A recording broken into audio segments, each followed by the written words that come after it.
arrow functions broke the rules of this in JavaScript, and that's a good thing. Let's see why.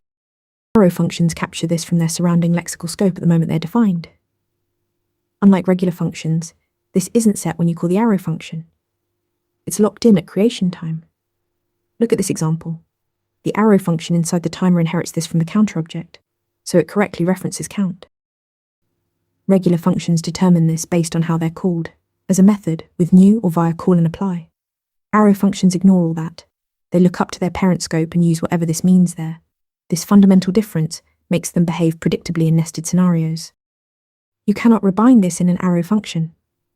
Methods like call, apply, and bind have no effect on arrow functions. They'll politely accept your arguments, but this stays locked to the lexical scope. This isn't a bug, it's a feature for consistency. This makes arrow functions perfect for callbacks and event handlers. When you pass a regular function as a callback, you often lose the correct this context. Arrow functions solve this elegantly because they inherit this from where they're defined, not where they're called. No more bind or that equals this hacks. One limitation: arrow functions can't be constructors. You can't use them with the new keyword because they don't have their own this to bind to a new instance. Remember, arrow functions capture this lexically from their surrounding scope, making them ideal for callbacks but unsuitable as constructors. Master this distinction and you'll write cleaner JavaScript. Hit subscribe for more interview prep.